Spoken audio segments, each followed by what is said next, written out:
So we have done the cochlear transduction.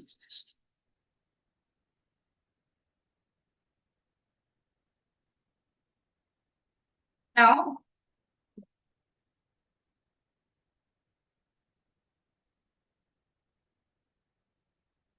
okay, here, one last point is which stimulate afferent auditory nerve of the cochlear nerves, a branch of the cranial nerve 8. I have told you that there are many cranial nerves which are named at 1, 2, 3, 4, 5, 6. So, the auditory, which is responsible for the auditory stimulus, is the cranial nerve 8. Okay. Now, this process marked as the transduction of mechanical energy because the sound waves when come, that is in the form of the mechanical energy, convert the transduction of mechanical energy into the electrical signal, and we have learned how that electrical signal occur. Right?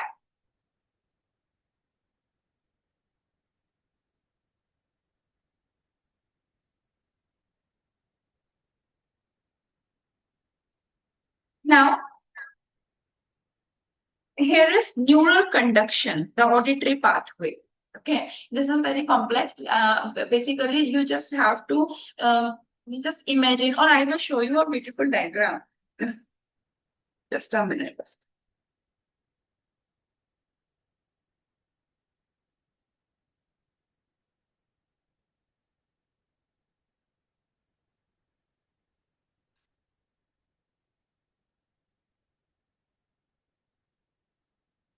See,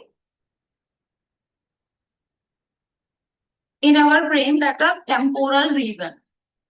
There is a auditory cortex. Okay, so signal have to go to that region. So basically, here is a neuron relay occur. Relay race, you know, relay race, right? We have to transfer. I think a racer hold something, and I have to transfer one participant transfer to other, right? And that the relay, that is the relay rate, right? So like that here, the signal is transferred from one neuron to other. That is known as neuron relay, right? So from this region, that is the cochlear region, the message is transmitted to the superior labia, then to the inferior colliculus, then from inferior colliculus it is a medial geniculate nucleus, and then from there, the message is transmitted to the auditory cortex. Right? So that is only mentioned here. The generated signals, electrical signals, are transmitted via the spiral ganglion neurons. Basically, there are certain type of neurons which are known as spiral ganglion neurons to the brain stem, right? The auditory neural pathway is bilateral and include multiple synaptic relay. Synaptic relay is basically like a relay race only, right? And the message is transmitted from one synapse from here to now the other synapse.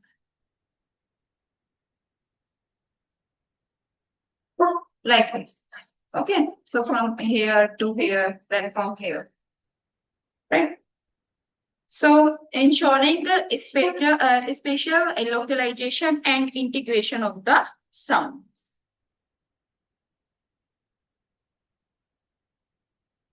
Now, key relay station. There are certain relay station which actually maintain the sound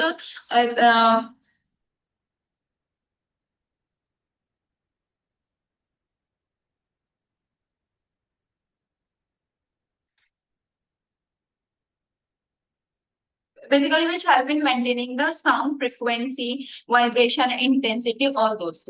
Okay. So relay neuron station. First is the cochlear nuclei, that is known as the medulla. Initial processing of the frequency and intensity. It helping the initial processing. Okay. Initial processing of frequency and the intensity of sound. Then another relay station is the superior olivary complex, that is the Pons region. in our brain. These are all in the brain part, because from our ear, the message is now transmitted to the neurons. And in our brain, there are many neurons which are now perceiving the signal and transfer that signal from one to another. Okay. So it is helping the crucial for sound localization, inter interoral time and intensity difference. Okay, from sound को localization करने में this is helping. Now that is the lateral lemniscus midbrain. It convey impulses upward. See, you don't have to learn them, right? Because ऐसा feel हो कि हमें ये सब भी याद करना पड़ेगा, but no, you don't have to learn them. But it helps in the better understanding of what we are studying, right? So for that, I am telling you all those things. But till this portion, we actually completed. Okay.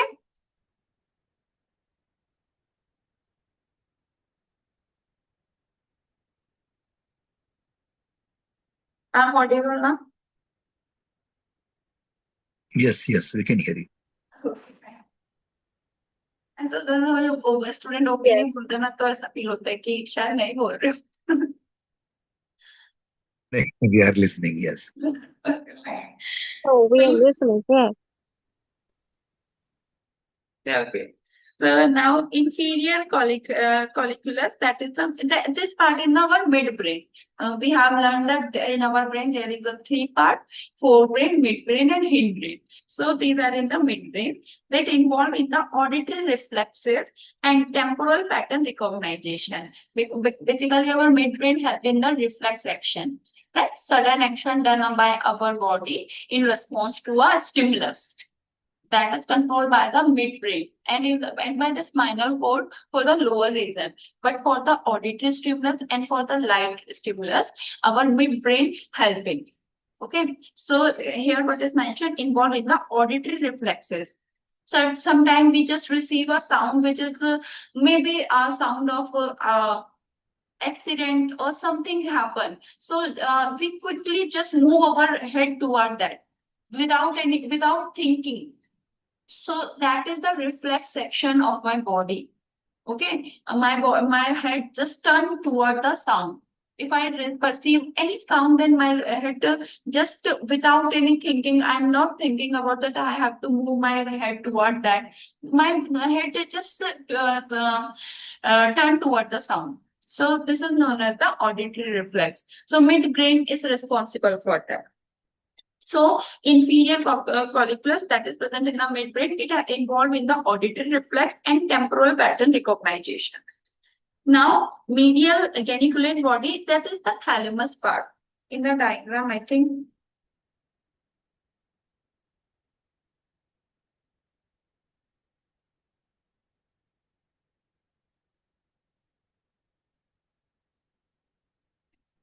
this diagram.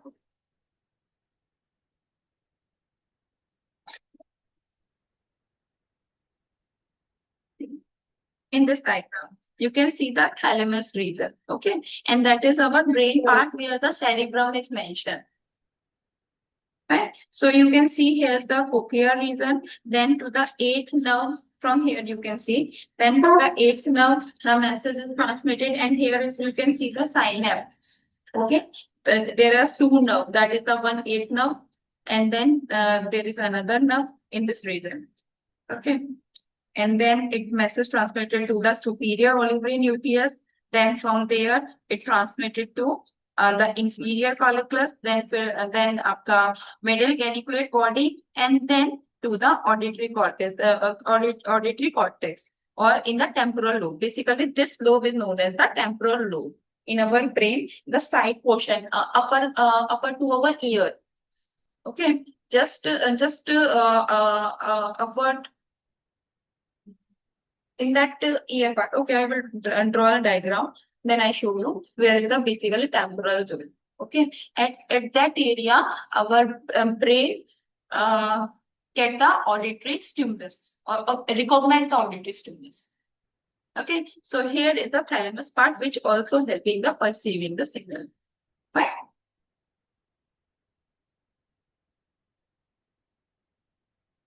Okay. So thalamus relay information to the cortex. Now from thalamus, the information is relayed to the cortex. In the cortex region, in the auditory cortex region, there is a primary auditory cortex that is known as the A1 temporal lobe. Conscious perception and interpretation of the sound. Here the conscious perception occurs. The sound is perceived by my auditory cortex, and then there is the interpretation of that sound. Right? And there, the primary auditory cortex located in the facial gyrus of the superior temporal gyrus is tonotopically organized, maintaining the frequency map initiated in the cochlea. So, just a minute, my battery is running out.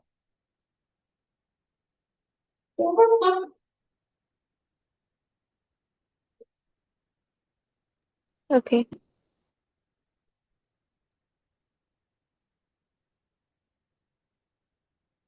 Okay. So,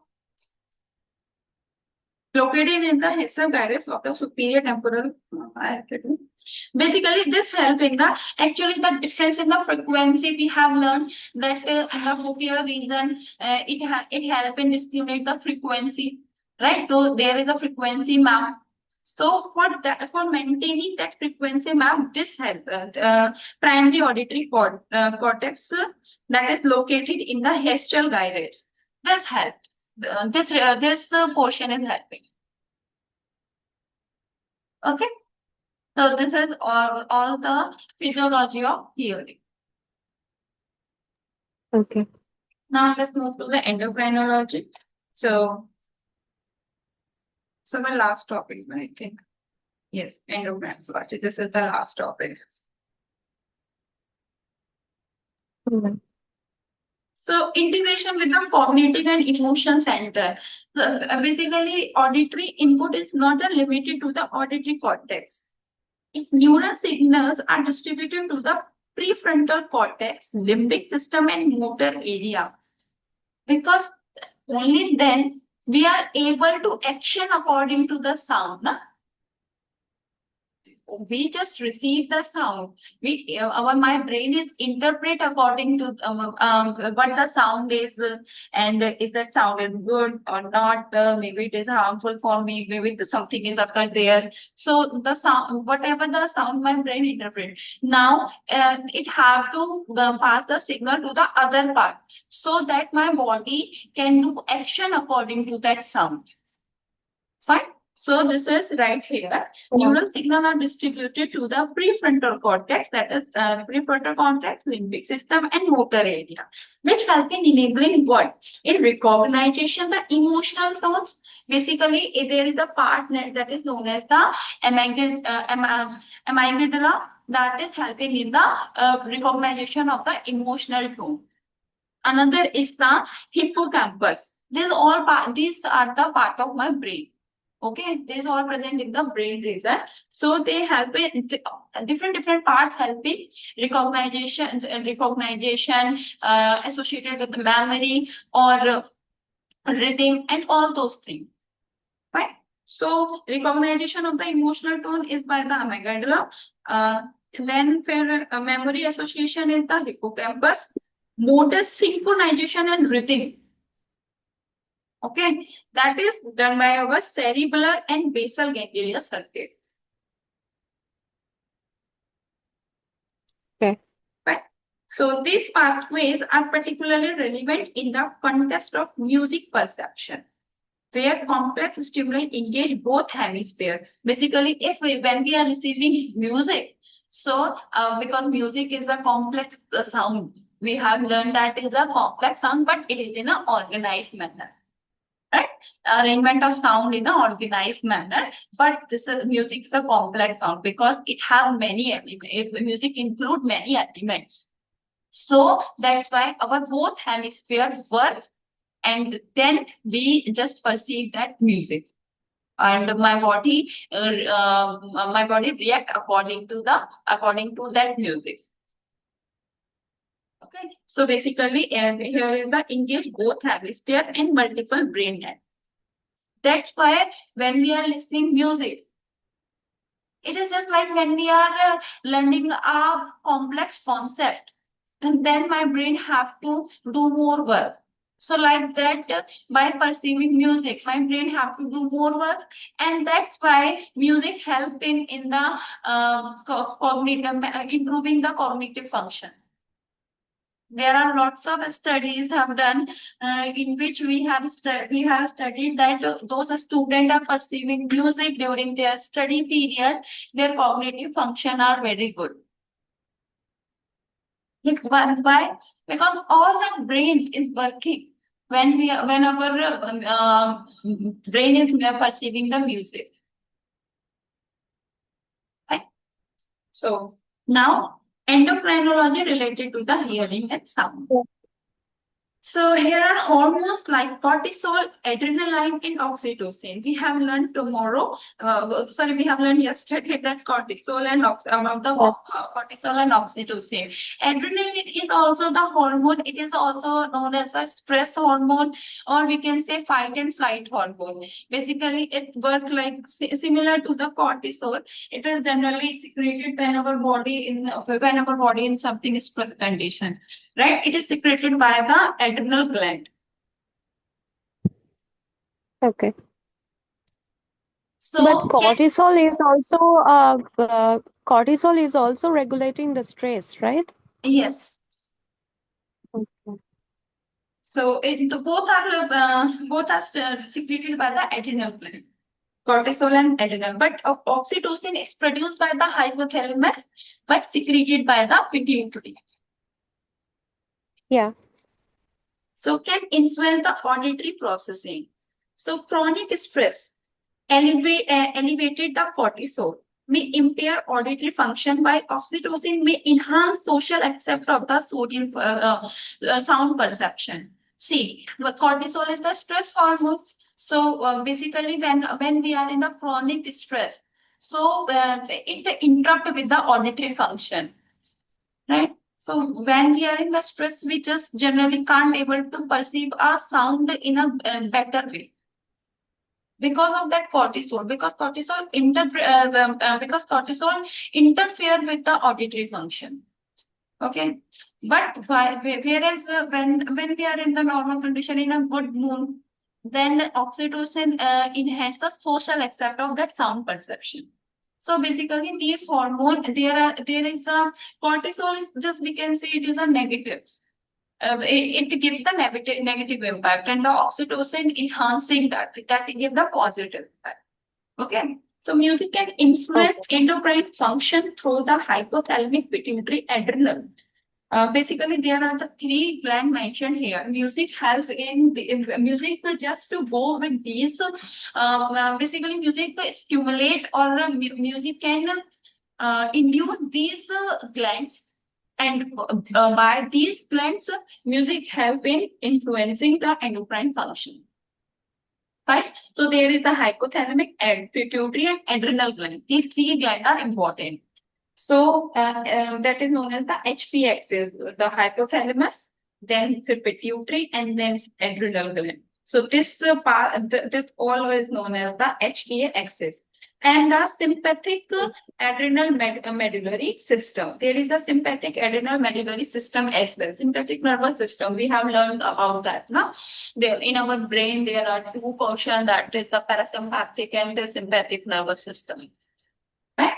So for that. So now Yeah. let's learn about the hormonal influence on the auditory development and function. This is a small topic, and then we will complete it. Okay. So the auditory system expresses several hormone receptors, indicating that it is the direct target for endocrine modulation. Key hormone include estrogen. The first one is the estrogen. Receptor for estrogen is a choose, because ये सब फिर part आ जाएगा हमारा main biology का। Basically मैं बताती हूँ कब सीक्रेट होता है।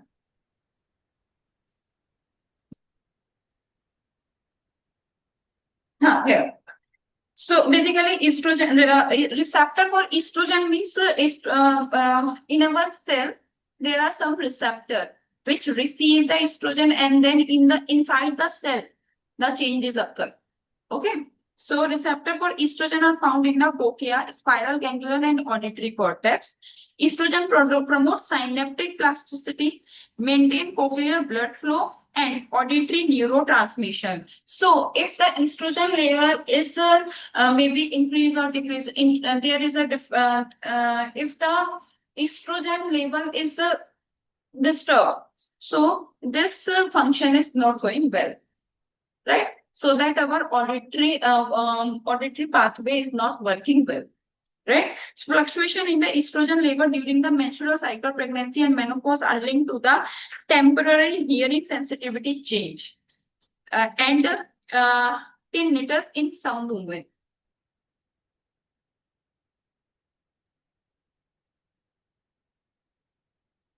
Yep. Okay, just a minute.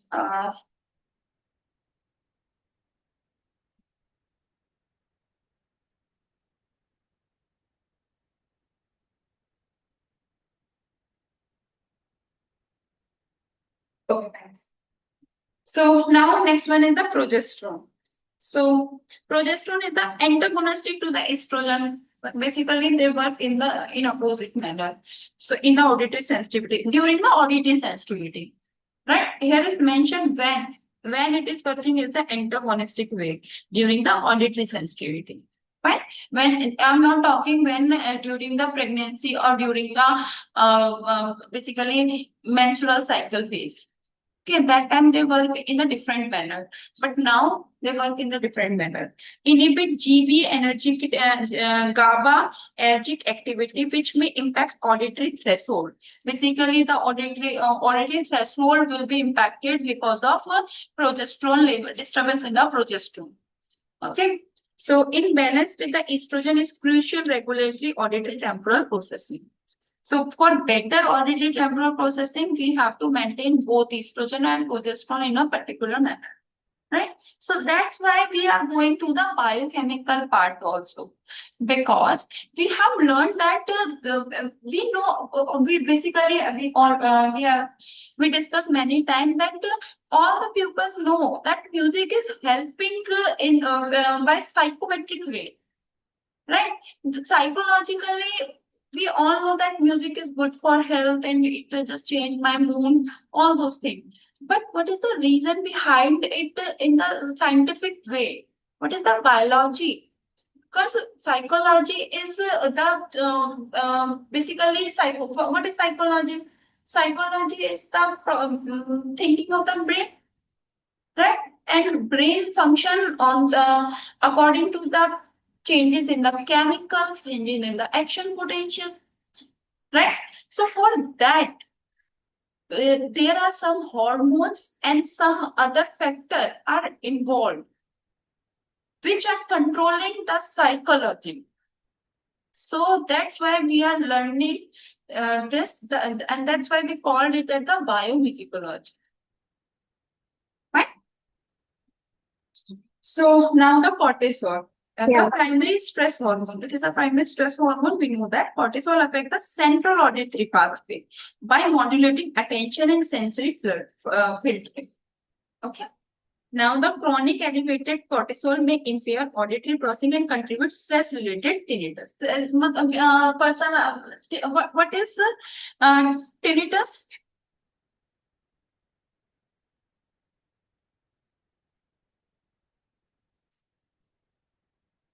Do you know about this?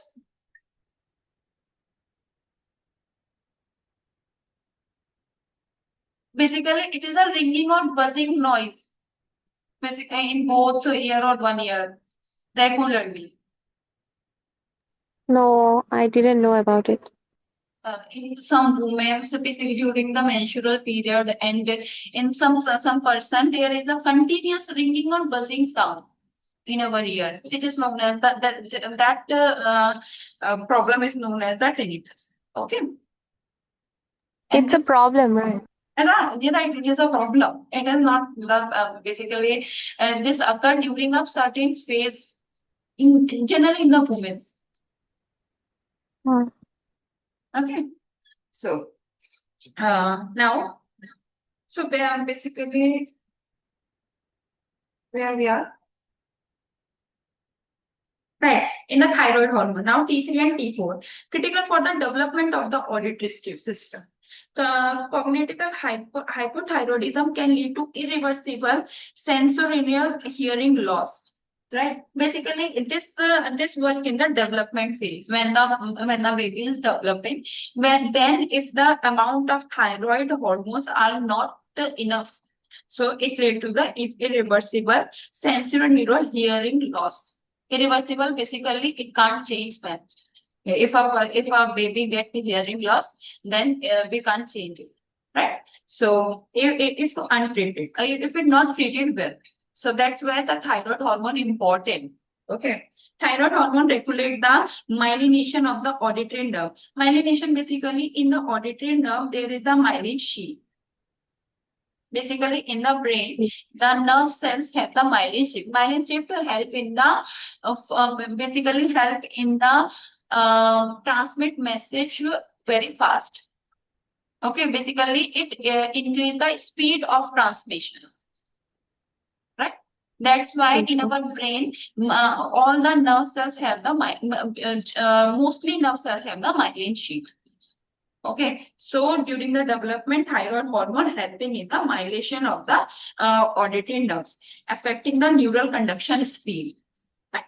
Now, the insulin and the glucose metabolism, the cochlea is the metabolically active and sensitive to the glucose fluctuation. Diabetes related to micro angiopathy and neuropathy can impair cochlear function, particularly affecting high frequency hearing. Fine. So basically, it is sensitive to the glucose fluctuation. If a person having the glucose fluctuation because during the diabetes, all those things, right? So that time our high frequency hearing affected. Right? So now hormone mediated sex difference in the auditory function, because there is a difference between the human and male the auditory function. Okay, so what that sex difference is hearing are well documented and many hormonally mediated. Women generally exhibit better auditory sensitivity and frequency discrimination, especially during the reproductive years. Auditory brainstem responses, ABRs, are often faster in a female attributed to the estrogen facilitatory effect on the synaptic transmission. अभी हमने पढ़ा estrogen and progesterone. These are high in amount in the female. Right? They both of these hormones are produced in high amount in the females. Okay, and that's why they are basically generally helping in a better auditory sensitivity during the reproductive year, because during the reproductive year these hormones are in high in amount. Okay. Now menopause may lead to declining hearing acuity, hearing acuity. Okay, basically we have seen that, or I think I don't know you have learned about this or not. Basically, during the menopause, some women have the hearing loss as well, the vision loss, because of some hormonal change. Right? Because during the menopause, sudden hormones are not producing, or there are certain hormones are producing which inhibit the menstrual cycle. So estrogen and progesterone are basically concerned with the menstrual cycle. So they disturbed, or the secretion of estrogen and menopause just inhibited during the menopause cycle, during the menopause period in the woman. And that's why in some women that there is a decline in the hearing ability. Okay. Partially reversible with the hormone replacement therapy, but it is a reversible condition. We can give them hormone replacement. We can give them hormones. Fine. and then that can be reversible, that can be cured. Fine. Okay. Yeah. Basically, these are the topics for your.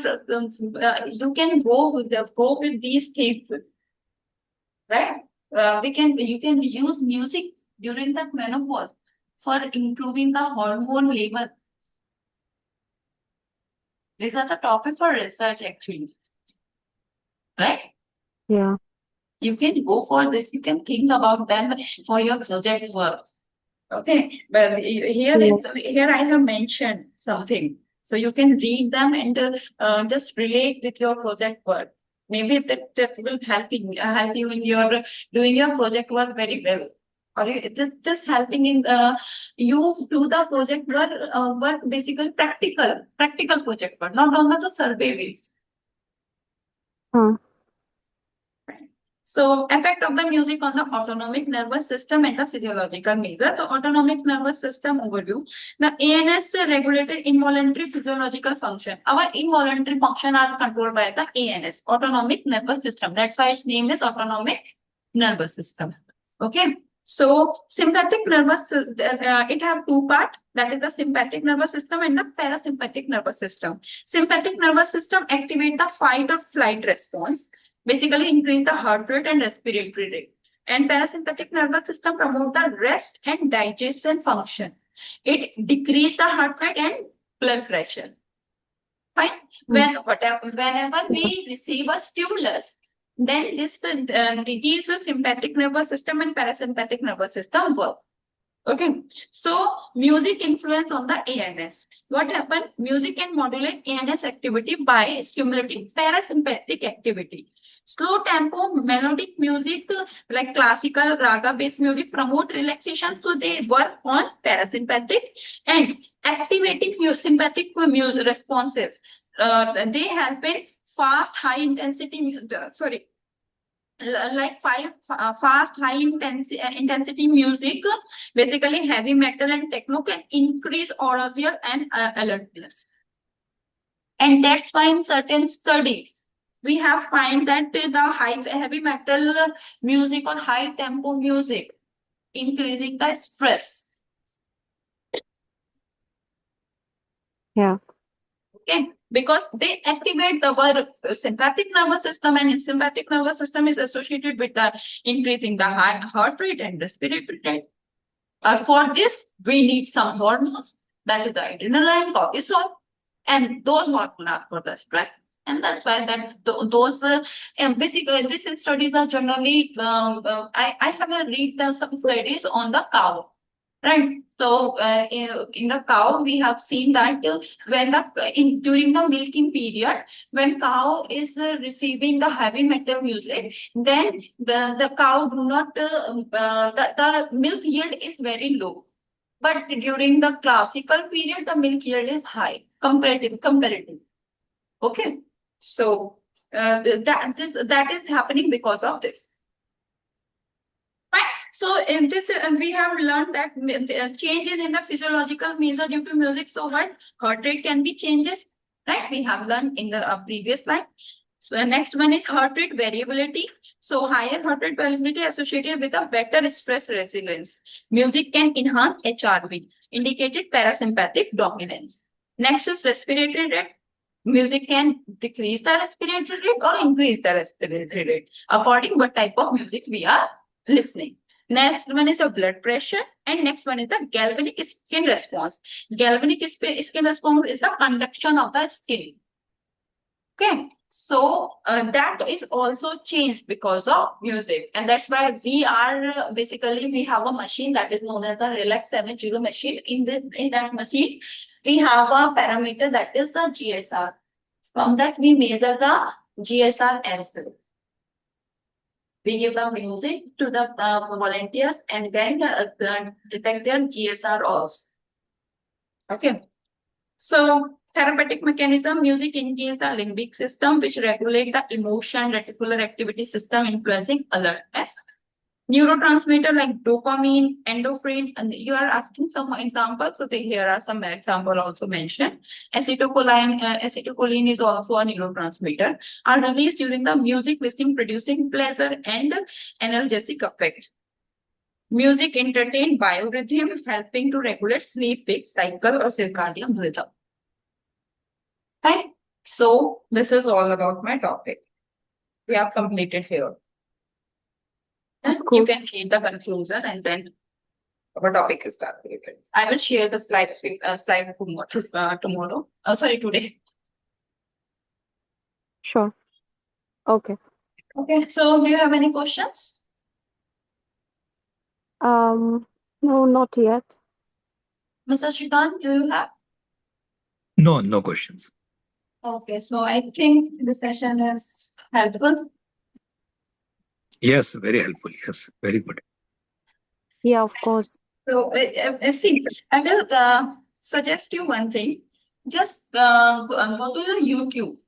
If you want to learn proper relay neuron relay system, right? So you just go to the Which YouTube system? and there you just type the auditory pathway in the animation. Then you get a very Okay. beautiful videos, right? Animated pathway, they Okay. help you in the understanding in a better way. Okay, and then you Sure. read this theory part. Then you get better understanding. Yes. Okay, so let's over the class. Bye. Yeah, sure. Thank you. Thank you so much. Okay, Thank bye. you so much, Ms. Dia. Thank you. Thank Bye-bye. you. Take care. Bye. Bye. Bye.